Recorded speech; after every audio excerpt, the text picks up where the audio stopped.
자, 오늘 말씀은 출애굽기 강의 105번째, 제목은 성막 기술자입니다. 출애굽기 31장 1절에서 11절 말씀입니다. 출애굽기 31장 1절에서 11절까지 한 목소리로 보도록 하겠습니다. 여호와께서 모세에게 말씀하여 이르시되 내가 유다 지파 훌의 손자여 우리의 아들인 브살레를 지명하여 부르고 하나님의 영을 그에게 충만하게 하여 지혜와 총명과 지식과 여러 가지 재주로 정교한 일을 연구하여 금과 은과 노스로 만들게 하며 보석을 깎아 물리며 여러 가지 기술로 나무를 새겨 만들게 하리라. 내가 또 단지파 아히사막의 아들 오홀리압을 세워 그와 함께하게 하며 지혜로운 마음이 있는 모든 자에게 내가 지혜를 주어 그들이 내가 내게 명령한 것을 다 만들게 할지니 곧 회막과 증거궤와 그 위에 속죄소의 회막의 모든 기구와 상과 그 기구와 순금 등잔대와 그 모든 기구와 분향단과 번제단과 그 모든 기구와 물두멍과 그 받침과 제사직을 행할 때 입는 정교하게 짠 의복 곧 제사장 아론의 성의와 그의 아들들의 옷과 관유와 성소의 향기로운 향이라. 무릇 내가 내게 명령한 대로 그들을 만들지니라. 아멘. 말씀 전하기 전에 광고 잠깐 드리면요. 오전에 설교를 영상을 녹화를 못했습니다. 그래서 아시는 분은 아시죠?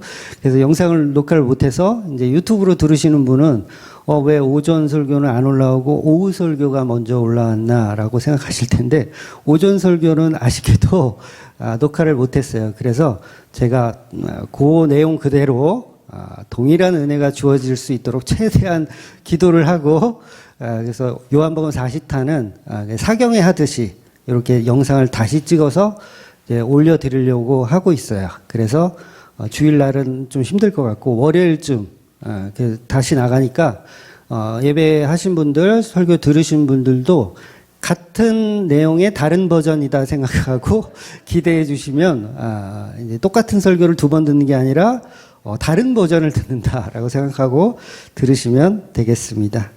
그래서 이제 문의가 아마 많이 올 거예요. 왜 요한복음 안 올라오냐고 막 그러면 제가 할 말이 없습니다. 죄송하다고 다시 한번 말씀드리겠습니다. 그래서 오늘 이제 출애굽기 강의 105탄 성막 기술자를 이제 말씀드리겠습니다. 오늘 성막을 짓는 기술자들을 이제 지명하여 불러라. 요런 말씀이 이제 맥락이에요. 지명하여 불러서 나의 성막을 지을 때 이렇게 리더자로 삼으라는 말씀이에요. 그러니까 모세에게 성막을 만드는데 기술자를 모집하고 이 기술자를 모집하고 막 이 오디션을 보고 한마디로 그 수준을 평가해서 그러니까 이왕이면 건축을 하는 거니까 건축을 좀 잘하는 사람이 해야 되잖아요. 그래서 이렇게 시험을 봐서 오디션을 봐서 이렇게 뽑으면 괜찮을 것 같잖아요. 우리 생각에는.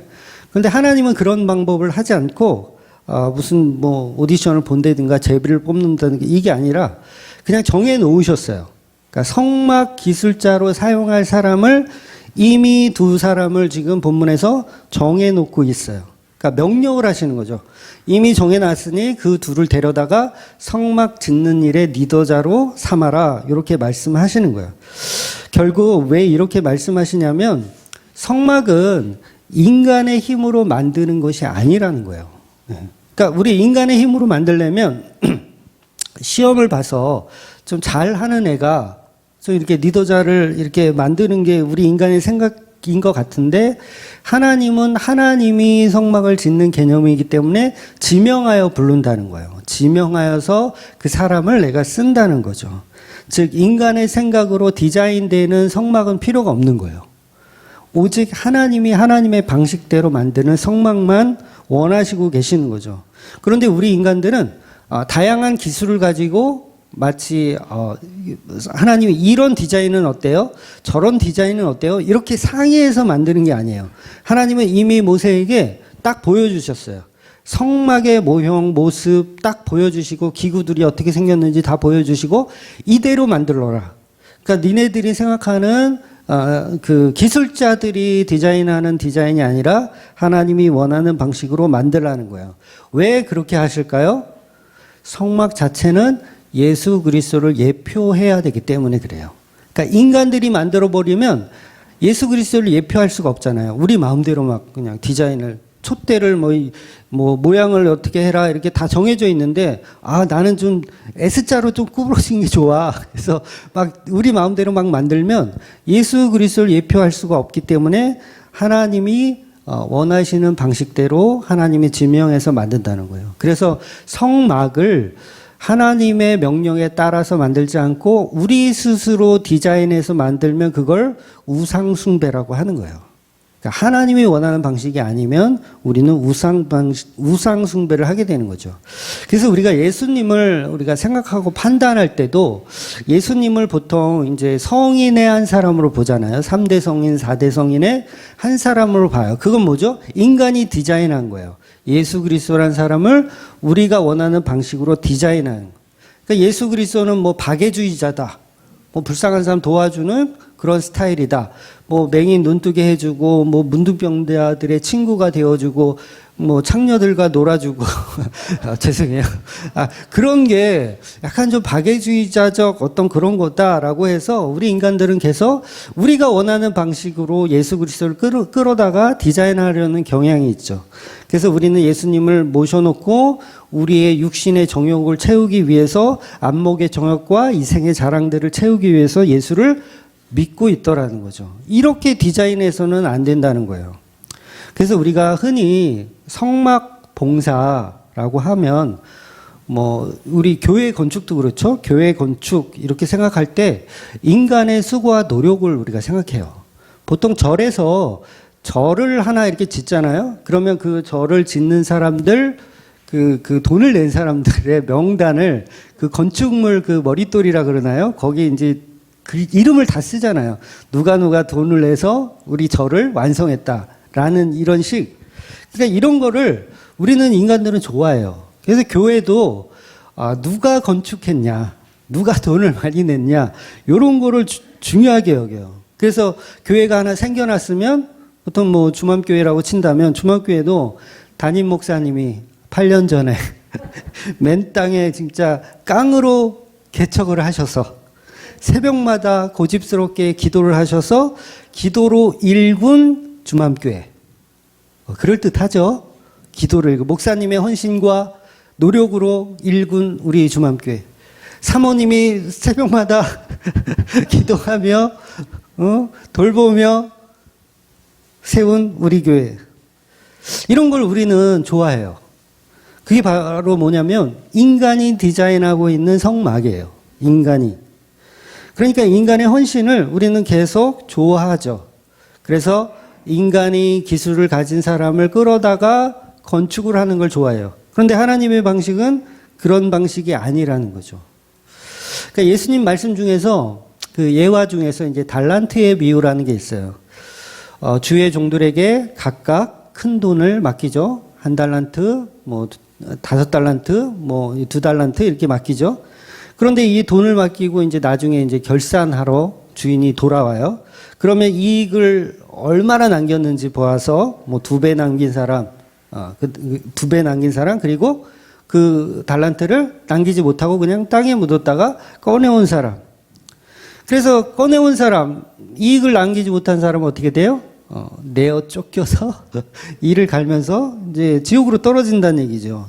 그래서 이런 달란트 비유를 우리는 보통 재능이라고 생각을 하죠. 재능. 그래서 재능을 잘 사용해서 교회에 봉사를 해야 되고, 재능을 잘 사용해서 교회에 충성 봉사를 해야 된다. 그런데 재능이 있는데도 재능을 숨겨. 막 고집사님처럼 막 드럼을 잘 치는데 막 재능을 막 숨겨. 그러면 그거는 불순종이고 지옥에 떨어져야 하는 그런 슬피 울며 이를 갈아야 되는 그런 존재다라고 실제로 교회에서는 그렇게 해석해요. 달란트 비유를. 재능이 있는데도 감춰놓고 있으면 벌을 받는다. 그래서 막 교회 등록 안 하고 막 이렇게 다니는 분들 있잖아요. 우리 교회도 많죠.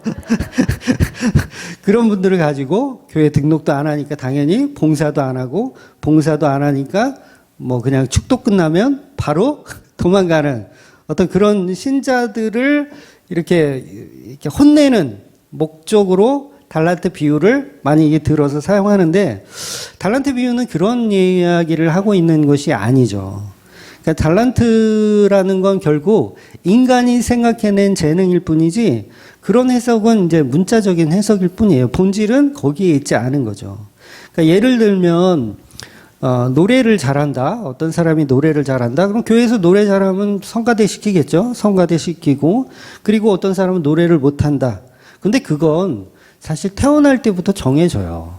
예, 어느 정도는 정해집니다. 정말 인간이 정말 훈련하고 노력하고 막 이렇게 레슨 받고 막 그래서 제가 어느 날 한 1년을 내가 어디 가서 레슨을 노래 잘하는 법을 공부해서 딱 왔더니 제 목소리가 성시경이 될까요? 이승철처럼 될까요? 빠끄러 그래서 이게 될까요? 네, 안 돼요. 아무리 훈련해도 어느 정도는 뭐 조금은 될지 모르겠지만 안 된다는 거예요. 그렇다고 뭐 이승철이나 성시경 같은 가수가 뱃속에서 엄마 뱃속에서 막 훈련해가지고 내 목소리 이렇게 내면 안 돼. 일단 나가면 응애를 잘해야 돼.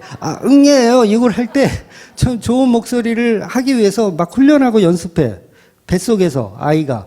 그건 불가능하잖아요. 그러니까 엄마 뱃속에서 태어날 때부터 이미 사실은 은사라는 개념으로 정해져 있더라는 거죠. 정해져 있는 거. 그래서 어떤 사람은 키가 크고 어떤 사람은 키가 작아요. 그런데 성장 과정에 있어서 뭐 약간의 어떤 차이는 있겠죠. 뭐 줄넘기를 많이 이렇게 한다든가 아니면 키 크는 약을 뭐 많이 먹는다든가 그래서 조금은 차이 날지 모르지만 결국은 창조주의 몫이라는 거예요. 창조주의 몫. 즉 오늘 본문에서 성막에 등장하는 모든 기구들을 만들려고 하는데 하나님은 재능 있는 자를 뽑기 위해서 오디션을 봐라 아니면 시험을 봐라 제비를 뽑아라 이런 방식이 아니고 그냥 성막 짓는 일을 위하여 태어날 때부터 정해놓은 누군가가 있다라고 설명하시는 거예요. 참 하나님의 방법이죠. 그럼 뭐가 돼요? 하나님이 하셨다라고 밖에는 성막에 관해서 얘기할 게 없는 거예요. 더 이상 얘기할 게 없는 거예요. 처음부터 하나님은 인간을 정해놓고 그 인물에 관하여 지혜와 총명과 지식을 은사로 계속 부어주고 계셨던 거예요. 사람을 먼저 정해놓고 지혜와 이 총명을 부어주고 계셨다라는 거죠. 물론 은사라는 건 하루아침에 이렇게 막 없었는데 갑자기 생기는 건 아니에요. 여러분 그걸 오해하시면 안 돼요. 태어날 때부터 그 은사가 조금씩 이렇게 하나님의 영이 그를 이렇게 훈련하고 가리키는 거지 어느 날 갑자기 없었던 은사가 팍 생기는 게 아닙니다. 그러니까 재능의 개념이 아니라는 거죠. 그래서 그 할렐루야라는 영화처럼 막 갑자기 성령 받았다. 그러니 피아노를 막 이렇게 막 현란하게 막 쳐. 모차르트처럼, 베토벤처럼. 그런 거는 다 뻥이라는 거죠. 그렇게 될 수가 없다라는 거예요. 그러니까 영어 한마디도 못하는 사람이 갑자기 성령을 받더니 막 유창하게 영어를 막 원어민 수준으로 막 해. 그건 뻥이라는 거예요. 그렇게 될 수가 없어요. 그런 식으로 성령 부음을 말하는 것이 아니라 태어날 때부터 부살렐과 오홀리압은 성막 짓는 일의 기술자로 이미 연두에 두시고 태어난 순간부터 하나님은 계속 훈련하고 계셨다는 거예요. 즉 창조하실 때부터 하나님이 이 녀석들을 내가 성막 짓는 일의 기술자로 사용하시겠다라는 이미 예정이 서 계셨다는 거죠. 그래서 창조하시고 그들을 창조하시고 그들의 삶에 개입하셔서 재주와 이 지식과 총명과 이런 것들을 계속 하나님의 임재로 보여주고 계셨던 거예요. 그러니까 우리의 삶이 성도라면 성도의 삶은 다 하나님의 이끄심입니다. 내가 그때 뭐 20대 때 뭘 하고 30대 때 뭘 하고 40대 때 뭘 하고 요것들을 정확히 종합을 해보면 하나님의 이끄심이었구나 라는 것을 느끼게 돼 있어요. 성도는. 그래서 물론 좋은 쪽으로 생각할 수도 있고 나쁜 쪽으로 생각할 수 도 있지만 성도에게는 반드시 그런 모든 과정이 하나님의 은혜의 과정이었다라고 보는 거예요. 그래서 우리는 하나님이 지으시는 성막인 거예요. 우리는 하나님의 지으시는 성막. 우리의 재능과 우리의 노력으로 우리 인생을 지어가는 게 아니라 하나님이 우리 인생을 지어가고 계신다는 거죠. 그러니 모든 지혜와 총명은 하나님께로부터 온 것이고 내가 개발하여 훈련하여 나의 능력으로 성막을 짓는 것이 아니라는 겁니다. 왜 그렇게 하시냐면 인간 스스로 인간의 달란트를 자랑하지 못하게 하시려고 그래요. 모든 영광은 하나님이 받으시겠다는 거예요. 여러분, 인간이 성취욕이 얼마나 강한지 아세요? 성취욕. 대통령 후보로 몇 명이 나왔죠? 지금 경선 전에 몇 명 나왔어요? 한 20몇 명이 대통령 되겠다고 나왔어요. 그 중에 제가 볼 때는 거의 5분의 4는 대통령 될 가능성 없지만 나온 거예요. 그렇잖아요. 아니, 10분의 9라고 해야 될까요? 대통령 될 가능성 없지만 나온 거예요. 그게 뭐예요? 성취욕이에요. 성취욕. 그러니까 대학교 원서를 넣는데 보통 대학교 원서는 한 5군데 이렇게 넣잖아요. 5군데 넣으면 어차피 갈 수 있는 데는 합격되는 데 한 군데잖아요. 그런데 5군데가 다 합격이 된 사람하고 한 군데만 합격된 사람하고 어차피 학교는 한 군데 가는데 성취욕은 다른 거예요, 우리는. 이왕이면 5개 다 합격하고 보고 싶은 게 인간의 욕망이라는 거죠. 그래서 저는 이거 개인적인 그 인생 철학인데 사람의 인간성을 보기 위해서는 반드시 노름을 해라. 상대의 인간성을 내가 잘 모르겠어요. 이 사람이 정말 좋은 사람인지 인간성이 더러운지 모르겠다. 그러면 고스톱을 쳐보세요. 진짜 뭐 재미로 딱밥 맞기 말고 진짜 현금이 오가는 고스톱을 해보면 상대의 인간성이 나와요. 이건 개인적이에요. 성경과 상관없이 제가 살아온 그 인생의 경험에 있어서 느꼈던 어떤 그런 거예요. 그러니까 왜 그러냐면 인간은 망할 놈의 성취욕이 있어요. 갑자기 우리 두 분이 또 생각나는데 서로 누가 더 잘하나 성취욕을 가지고 싸워요. 그게 인간의 본성이라는 거예요. 내가 이겨야 되는 거, 내가 해내야 되는 거. 그래서 인간은 내가 지은 성막을 원해요. 내가 멋지게 지어놓은 성막을 원해. 그러니까 하나님은 하나님께 영광을 돌리라고 하는데, 너가 이거 지었어? 그럼 하나님께 영광 돌려라고 하는데, 인간은 인간의 성취욕 때문에 성막을 지어놓고 이 성막을 나의 영광으로 자랑하고 싶어 한다는 거예요. 성막 지어놓고 보면서 우리는 다 역시 잘 지었네, 멋지네, 역시 내가 잘하네, 이런 얘기를 우리는 한다는 거예요. 목사도 마찬가지입니다. 설교가 잘 되잖아요. 오늘 오전에는 죽을 썼어요. 그래서 영상이 차라리 안 찍힌 게 다행이다라고 생각했어요. 그런데 이 설교가 너무 잘 되잖아요. 그럼 저도 역시 설교 잘했네. 잘했네. 말도 못하겠네. 이게 뭐예요? 성취욕이 있는 거예요. 인간은 다 있어요. 그 성취욕이. 그게 하나님의 영광을 가린다는 거예요. 그러니까 하나님이 너희들의 하는 성취욕을 쟁취시켜 주기 위해서 내가 일하는 것이 아니니 지명하여 부른다는 거예요. 기술 있는 자 오라 그래서 그 기술자가 성막을 지어버리면 자기 기술로 했는 줄 알아. 자기 기술로. 그래서 그거 싫다는 거예요, 하나님은. 그냥 내가 지명한 사람이 하기를 원하는 거예요. 예를 들면 여기 강대상이 있는데 이 강대상을 직접 만들어서 여러분 중에 누가 이 목공 기술이 좀 있어서 이걸 만들어 가지고 선물을 딱 했어. 그럼 매주 올 때마다 뭘 볼까요? 강대상 보는 거예요. 너무 잘 만들었어. 어쩜 저렇게 잘 만들었어. 그러니까 이건 인간이 가진 성취욕이라는 거예요. 이렇게 하나님은 영광 받고 싶지 않으시다는 거예요. 그래서 웬만하면 돈으로 하세요.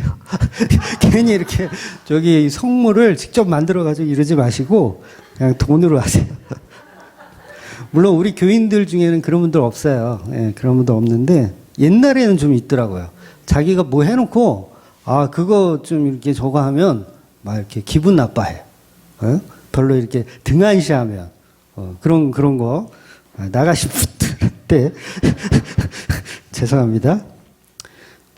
그러니까 강대상을 했는데 제가 여기 막 설교하면서 이 강대상을 막 하찮게 여겨. 막 이까짓 거 이거 뭐 없으면 뭐 그냥 보면 때 넣고 하면 되지. 막 이런 얘기하면 이거 만들어준 사람은 어때요? 기분 안 좋죠. 이게 왜 그래요? 성취욕 때문에 그래요.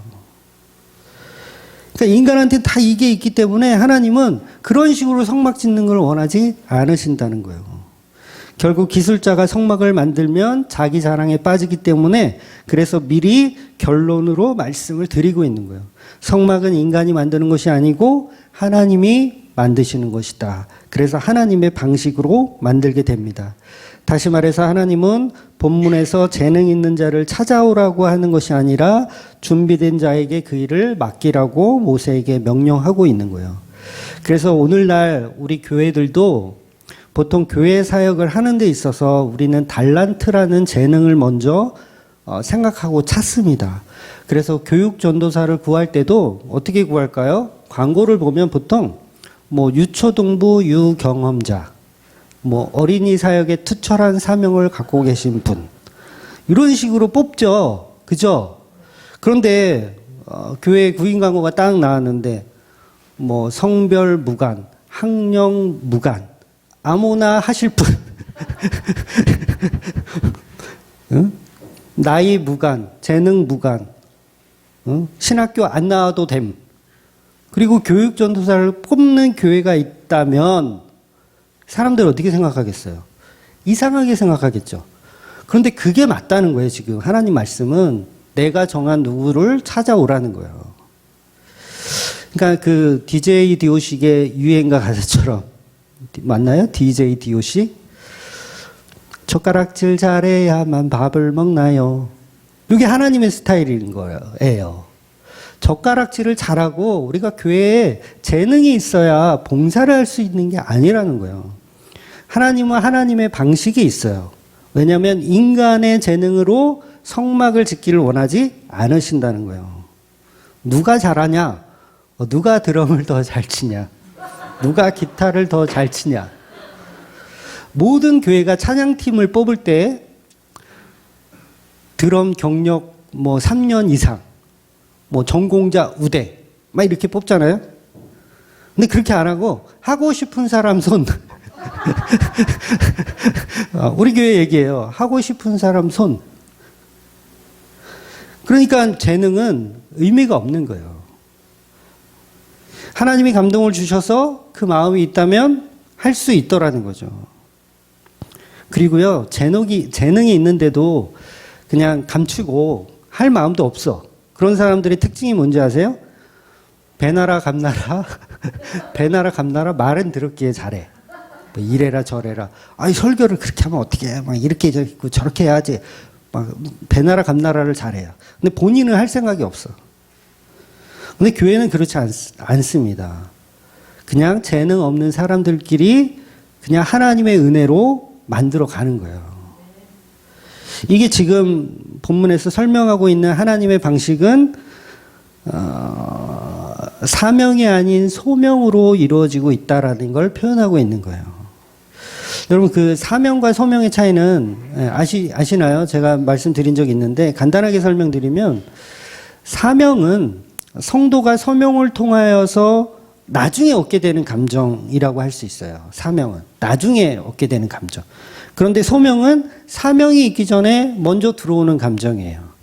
그래서 사명이란 개념은 쉽게 얘기해서 이거죠. 내가 잘하니까. 내가 드럼을 잘 치니까. 내가 할게요. 요게 사명이에요. 그러니까 전쟁 중에 탱크가 막 쳐들어왔어. 북한에. 그래서 저 탱크에 누군가가 뛰어들어서 그 탱크의 뚜껑을 열고 거기다 수류탄을 집어넣어야 돼. 누가 할 거예요? 그럼 뭐예요? 제일 달리기 잘하고, 제일 그 탱크 뚜껑 잘 열고, 제일 수류탄 핀 잘 뽑을 수 있는 애가 해야죠. 그걸 사명이라 그러는 거예요. 그러니까 내가 잘하니까 내가 할게. 이게 사명이에요. 그런데 소명은 반대로 소대장님이 조인트를 까면서 야 네가 해.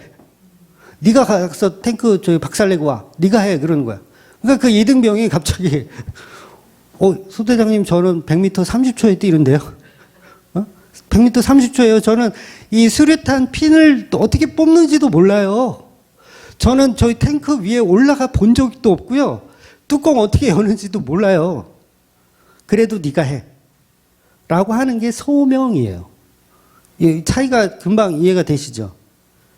그래서 소명은 떠밀리는 거예요. 하나님께 떠밀리는 거. 사명은 좀 그럴듯한 건데 내가 할 수 있으니까 하는 건데 소명은 그냥 떠밀리는 거. 그러니까 하나님의 방식은 소명인데 소명은 인간 세상에서 불합리하다, 불합리하지 않다? 불합리한 거예요. 소명 불합리해요.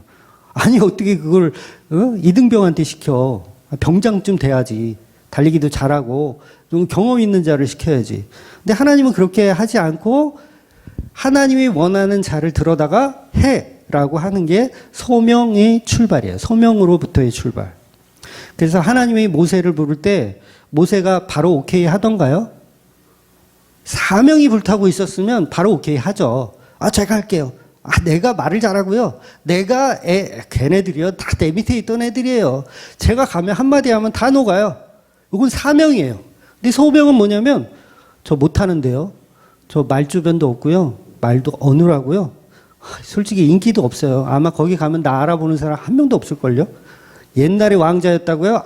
개나 줘버리세요. 아무도 몰라요, 저는. 지금은 시골에서 그냥 양이나 치는 그런 존재에 불과해요 라고 얘기하는에도 불구하고 하나님이 그래도 네가 해. 네가 가. 라고 하는 게 소명이라는 거예요. 기드온을 불렀을 때도 마찬가지죠. 기드온이 저는 싸움 같은 거 할 줄을 모르는데 왜 저한테 그러세요? 도대체 나한테 왜 그러세요? 하나님도 저한테 왜 그러세요? 그래도 하나님은 네가 해라고 하는 거예요. 네가 해.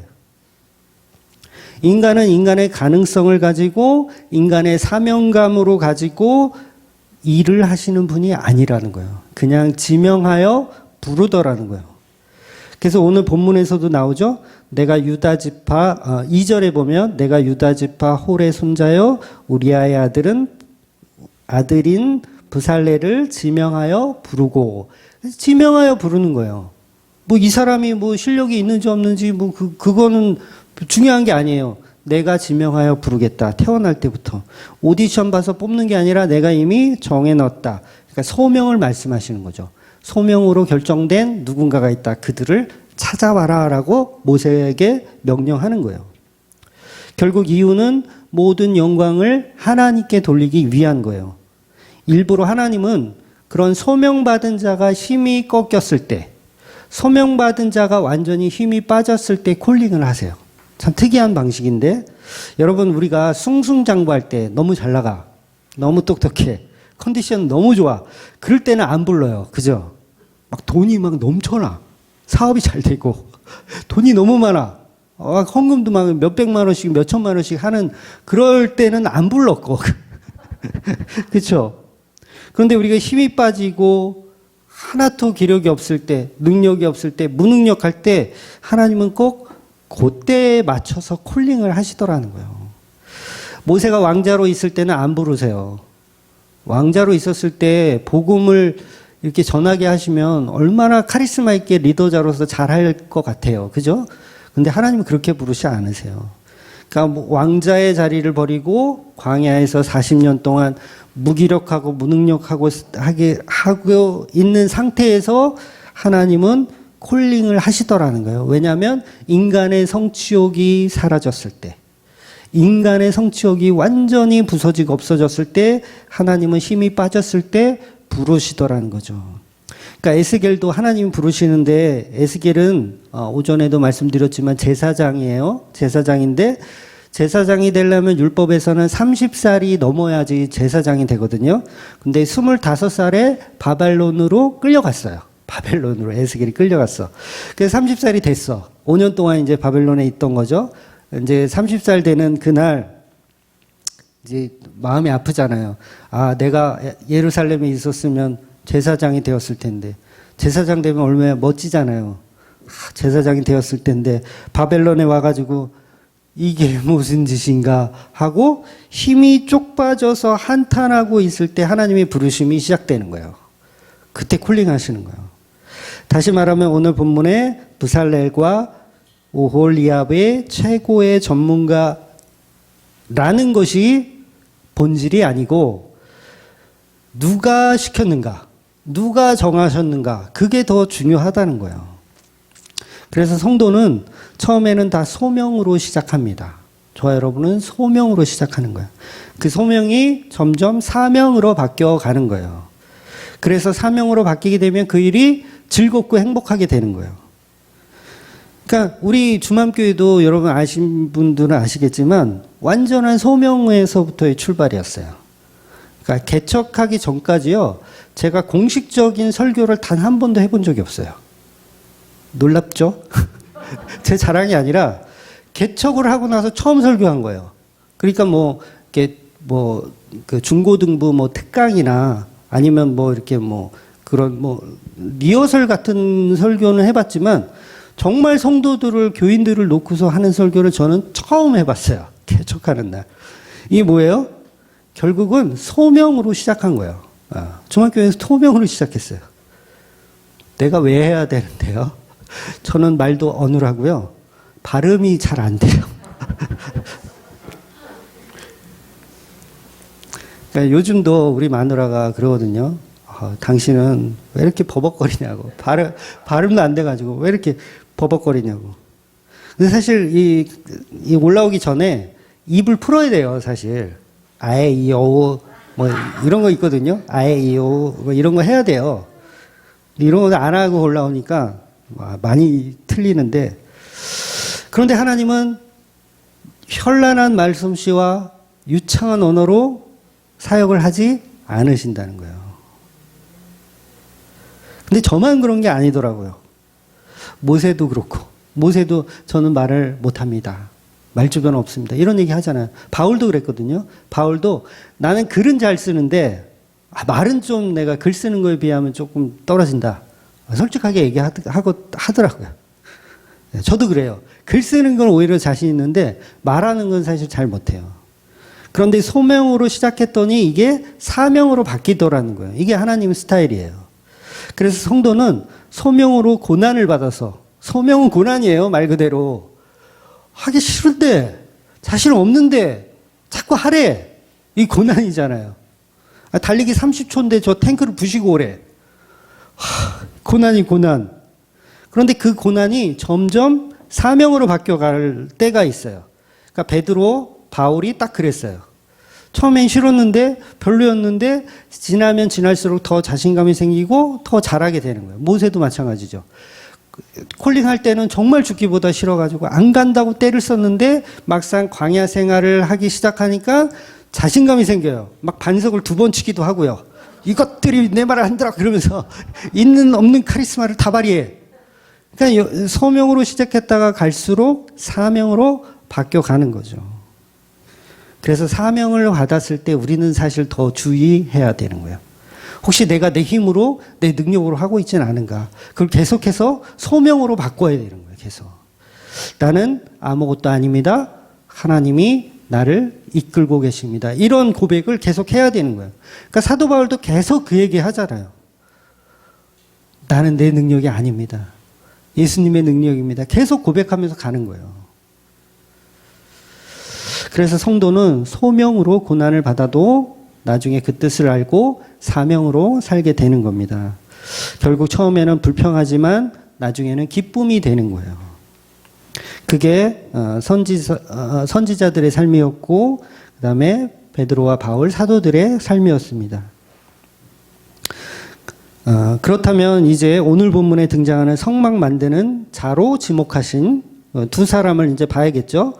부살렐과 오홀리압은 도대체 어떤 사람인지를 조금 살펴보도록 하겠습니다. 먼저 부살렐은 유다 지파 사람이에요. 그러니까 유다 지파는 예수님 지파입니다. 예수님 지파의 유다 지파의 후레 손자라고 해요. 후레 손자. 즉 갈렙의 아들이라고 나와요. 여기서 말하는 갈렙은 이제 12 정탐꾼의 한 명인 그 갈렙이 아니에요. 그 갈렙은 아닙니다. 동명이인이라고 생각하시면 좋을 것 같아요. 저도 이 부분이 조금 헷갈려서 이제 그 옛날에는 이제 그 같은 사람으로 이해했었는데 그 사람은 아니고 동명이인이에요. 그래서 물론 본질이 중요하진 않아요. 그게 뭐 족보를 꼭 짜맞춰서 그 해야 되는 건 아니니까 그냥 상식으로 넘어가시면 되고요.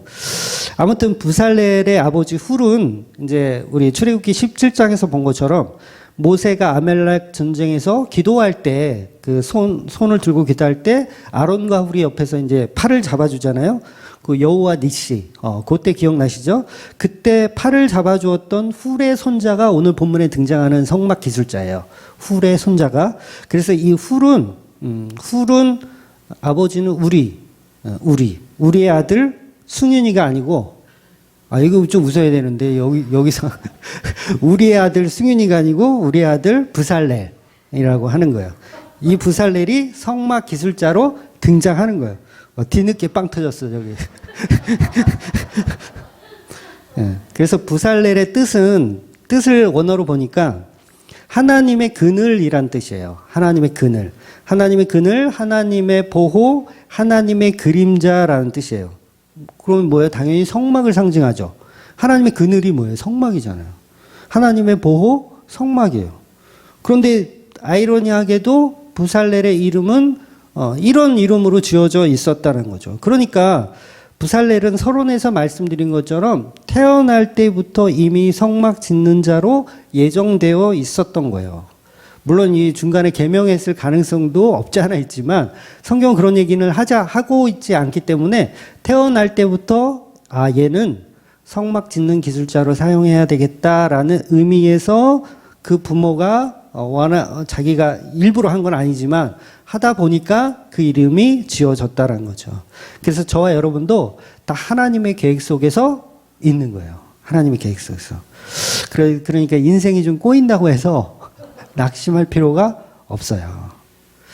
그리고 또 한 사람이 이제 단지파 오홀리압은, 이 사람은 아이사막의 아들이고 단지파 소속이에요. 단지파의 뜻은 심판입니다. 단지파는 심판의 뜻. 그러니까 성막은 죄의 심판의 장소잖아요. 동물 막 죽이고 피 뿌리고 하는 그 심판의 자리. 그러니까 이 단지파라는 거, 유다지파라는 건 예수님의 심판에 관련된 그런 성막이다라는 걸 표현하고 있는 거죠. 그래서 이 오홀리압의 뜻은 또 뭘까? 이 이름의 뜻도 우리가 찾아봐야 되잖아요. 근데 뜻을 찾아봤더니 아버지의 장막이란 뜻이에요. 놀랍지 않아요? 아버지의 장막이란 뜻이에요. 태어날 때부터 이미 아버지의 장막이란 뜻으로 이름을 갖고 태어난 거예요. 그래서 이 모세와 부살렐과 오홀리압의 기술로 진두지휘하여 성막 짓는 일을 명령받는 겁니다. 그렇다면 아까 제가 성막 만드는 분 누구라 그랬어요? 하나님이 만드는 거예요. 성막은 하나님이 만드는 거. 하나님이라고 말씀을 드렸어요. 그렇다면 신약에서, 이제 신약으로 우리가 와보자고요. 신약에서 무너진 성전을 다시 건축하는 분이 누굴까요? 예수님이죠. 예수님이에요. 그렇다면 오늘 본문에 성막 건축자로 등장하는 이 두 사람은 말 그대로 예수 그리스도의 성전 건축을 예표하는 인물들인 거예요. 아주 간단하죠. 여러분, 그렇다면 오늘날 성전 어디 있어요? 오늘날의 성전 어디 있어요? 저와 여러분의 마음에, 가슴에 각자가 다 성전이 있어요. 그 성전을 누가 건축했냐면 예수님이 십자가로 건축하셨어요. 즉 하나님 예수 그리스도를 이 땅에 보내셔서 지혜와 총명을 성도들의 마음에 주셨다는 것은 예수 그리스도가 우리 안에 거한다는 얘기예요. 그래서 예수 그리스도가 우리 안에서 성막을 짓고 계신 거예요. 우리 안에 예수 그리스도가 사시는 그 성막. 그래서 그 성막이 건축된 성도는 하나님과의 관계가 회복되고 예수가 지은 그 성전 때문에, 우리 마음속에 있는 성전 때문에 거기에 하나님이 거하시는 거예요. 하나님이 사시는 거예요. 그러니까 우린 다 성전이죠. 한 사람 한 사람이 하나님이 거하시는 성전. 그런데 이 성전을 우리가 우리 힘으로 지었다고 자랑할 수 있겠습니까? 없어요. 예수님이 지으셨군요. 예수님의 십자가로 내 안에 성전을 만드셔서 하나님이 거하시는군요. 이런 신앙 고백을 할 수밖에 없는 거죠. 그걸 구원이라고 하는 거예요. 예수님이 만들어주신 성막이 내 안에 있다. 이걸 구원이라고 하는 겁니다. 그래서 하나님 만났다. 그래서 예수님이 십자가 은혜로 저와 여러분의 마음속에 하나님의 임재를 만드신 거예요. 그래서 부살렐과 오홀리압은 그 예수님이 만드신 참 성전의 예표로 오늘 본문에서 등장하는 것입니다.